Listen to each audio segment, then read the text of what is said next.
تبص على المكاسب زي ما كنت بقول لك، واحد ان الاهلي ارتقى الى قمه جدول الترتيب، حصل على 3 نقاط مهمه جدا خلته فارق نقطه عن سيراميكا اللي عنده 35 نقطه، وفارق عن الزمالك وبيراميدز. الزمالك في المركز الثالث عنده 34 وبيراميدز بنفس الرصيد، ولكن الزمالك متفوق بفرق الاهداف، فبيراميدز في المركز الرابع.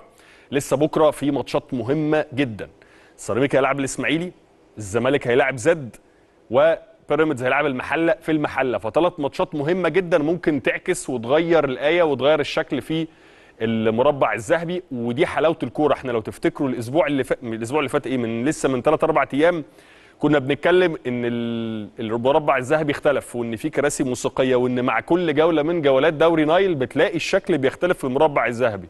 ودي حاجه في مصلحتنا احنا، دي حاجه احنا نستفيد منها، المنافسه الحلوه اللي موجوده ما بين كل الفرق. بس المكسب الاهم للاهلي النهارده هو يوسف العمري. يعني يوسف العمري ماتش ورا الثاني، لقاء ورا الثاني، بيثبت نفسه وبيثبت رجليه ان هو الباك الشمال الاساسي للنادي الاهلي. وهو ده المحترف اللي هو لما انت تجيبه تحس انه عامل لك الفرق، وتحس انه فارق عن اي حد موجود في الفرقه. يعني اي حد من اللعيبه المصريين تحس انه بعيد عنه. يعني النهارده لما تيجي تقول لي هو مين يلعب على يوسف العمري، مش هتلاقي، دماغك هتسرح كده وما تلاقيش حد يلعب عليه، تلاقي ان هو الافضل دلوقتي. على النقيض تماما فالاسوأ هو كاموتش. واقدر اقول لك بما لا يدع مجال من الشك ان دي صفقه مضروبه. دي عارفين الاسلحه الفاسده دي، بالنسبه لي انا صفقه مضروبه. ليه؟ لانك اديته اكتر من فرصه عشان يبين حتى اماره مش موجوده. هتقول لي بس انت ممكن تكون ظالمه شويه يا ابراهيم، ده الراجل النهارده نزل 5 دقائق. هقول لك بالعكس، ما هي دي واحده من اهم الاسباب اللي بتخليني اقول كده. ليه؟ لان ما ينفعش محترف اجنبي في مركز حساس زي راس الحربه انا جايبه 6 شهور عشان يعيني فيهم. هو في ال6 شهور دول عايز حد يعينه. يعني في ال6 شهور دول هو اصلا عايز يقف على رجله، وعايز حد يفوقه عبال ما يبتدي يفوق، ولا حتى يبين اماره هيكونوا 6 شهور خلصوا. لان هم اساسا مش 6 شهور، هم كلهم على بعض من ساعه الرجوع من كاس افريقيا لغايه نهايه الدوري هم كلهم ممكن يكونوا 4 شهور وشويه. هل بقى خلال الفترة دي هستحمل ان الراجل ده يقعد ماتش ويلعب ماتش ويلعب 5 دقايق ويلعب 10 دقايق؟ لا، ما ينفعش. انا مش جايب محترف بديله في الفلوس كتيرة بالدولارات وباليوروهات عشان يقعد احتياط وينزل 5 دقايق. بالتالي كنت اديت بقى، صبرت على واحد من الناشئين، كنت صبرت على واحد زي حمزة عبد الكريم اللي هو على فكرة لو ما كانش جاله عقد برشلونة ما كانش هيلعب اساسي، ولا حتى كان هياخد خمس الفرص اللي كان ممكن ياخدها كاموتش او غيره. لان احنا عشان ندي فرصه لواحد من الناشئين ونصبر عليه ونستنى عليه ويلعب ماتش وحش وماتش كويس وماتشين وحش، ما بيحصلش. فبنعمل ده مع الاجانب. فواحد زي كاموتش ده انا بشوف ان هو صفقه مضروبه تماما، صفقه في كل التفاصيل او كل الفترات اللي فاتت باين قوي قوي قوي انه بعيد تماما عن الاهلي.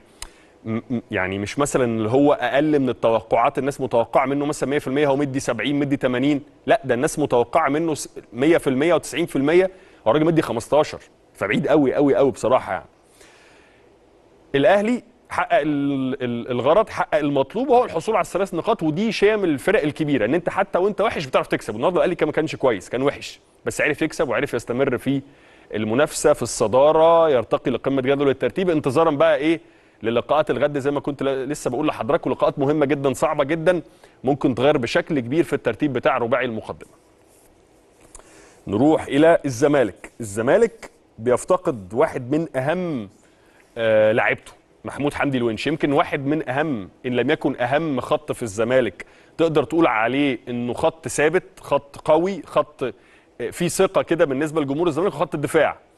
وطبعا ياتي على راس قمه خط الدفاع هو محمود حمدي الونش، لانه الونش ده الكابتن، هو القائد، هو الخبرات والكلام ده كله. الونش النهارده جات له اصابه فهيغيب عن الزمالك لمده 10 ايام.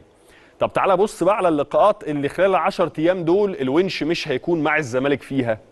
بص يا سيدي، عندك لقاء زد بكره، هو جات له اصابه في العضله الضمه، عندك لقاء زد بكره، عندك بعد كده لقاء بيراميدز، لقاء الاتحاد السكندري، لقاء امتي. 4 لقاءات ناريه في دوري نايل. وبالتاكيد ان اللي قدامنا ده محمود حمدي الونش هيكون واحد من اهم اللعيبه اللي الزمالك يفتقدهم في هذه اللقاءات ال4. طيب بمناسبه الزمالك، محمد عواد خضع للتحقيق، ادلى باقواله، قال للناس ايه السبب ان هو كان غايب عن التمرين، فضفض بكل اللي عنده، صرح بكل التفاصيل اللي عنده، في نيه لتخفيف العقوبه وانه بعد ماتش زد يخش في التدريبات الجماعيه مع زمايله.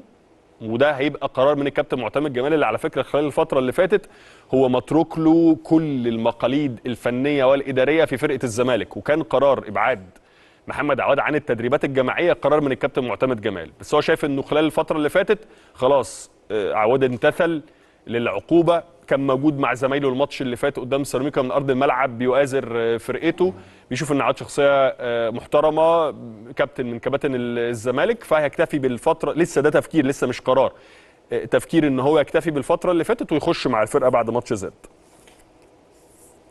الزمالك بيبدا البحث عن عرض الرحيل شيكو بنزا نهايه الموسم. اهو بص كل اللي انا قلته عن كاموتش خده كده بنفس الحرف بنفس الكلام بنفس التطبيق على شيكو بنزا.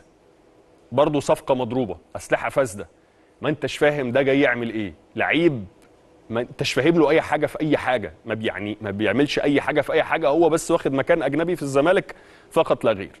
زاد وغطى بقى كمان ايه، ان هو لعيب مش ملتزم، يعني في احيانا كثيره بيخرج عن النص، بيعمل حاجات غريبه، بيعمل حاجات صعبه سواء مع زمايله او بره الكوره بره الملعب. كان اخرها ان هو امتنع عن لما عرف ان هو مش موجود الماتش اللي فات كاساسي، تقاعس عن التدريبات وامتنع عن حاجات كده، شويه مشاغبات معتاد عليها شيكو بنزا، لان انت لما تيجي تبص على مشوار الراجل ده في الانديه اللي لعب فيها تعرف ان هو كثير الشغب وكثير الخروج عن النص. فهو برضه واحد من الصفقات المضروبه اللي جت الزمالك خلال الفتره اللي فاتت، واللي اعتقد ان الزمالك وادارته هيشقوا عبال ما يعرفوا يسوقوه. يعني كاموتش برضه في الاول في الاخر جاي اعاره، لكن انت الراجل ده هو جاي بيع، فانت عشان تعرف تسوقه بمستواه الفني وكمان مستواه غير الفني، مستواه الالتزامي والاحترافي خارج الملعب، اعتقد هيشقى قوي مسؤولين الزمالك عشان يعرفوا يسوقوه، لكن النيه ان هم عايزين يسوقوه ويبيعوه مع نهايه الموسم. الاهلي هيطلب حكام اجانب لاغلب مباريات الدور الثاني. واحد من مصادرنا داخل النادي الاهلي بنتكلم معاه لان احنا شفنا اخبار مكتوبه عن القصه دي فبنتاكد منه، فقال لنا ان الاخبار دي صحيحه، انه الاهلي بصدد انه بعد نهايه الدور الاول ولما يروح بقى للدور الفاصل لتحديد البطل، مجموعه تحديد البطل، هيبقى في نيه عند الاهلي انه يستعين بحكام اجانب لبعض المباريات ان لم يكن اغلب المباريات في دور المجموعات او مجموعه تحديد البطل من هذا الدوري او من نسخه الدوري الحاليه، عشان يضمن فكره ان ما يبقاش في اي اخطاء من شأنها ان هي توجه بطوله الدوري، سواء بقى بحسن نيه عن غير قصد او اي حاجه، بس تبقى اخطاء تقدر او ساعتها لو حصلت تعمل مشاكل او تسبب اي لغط او اي حاجه. احنا عايزين يا عم نبقى ايه، بعيد عن القصه دي خالص، احنا هندفع اي فلوس واي تكاليف للاستعانه باي خبراء تحكيمين او بحكام اجانب يديروا اللقاءات الحساسه، واغلب اللقاءات هتبقى حساسه في مجموعه تحديد البطل لان هي كلها لقاءات قليله جدا، 6 لقاءات هيلعبها كل فريق، فهيبقى الماتش بفوره، يعني الماتش اللي هيروح مش هيبقى فيه رجعه، مش هتعرف تعوضه. عشان كده الاهلي عنده تفكير شديد جدا وكبير جدا في ان هو يستعين بحكام اجانب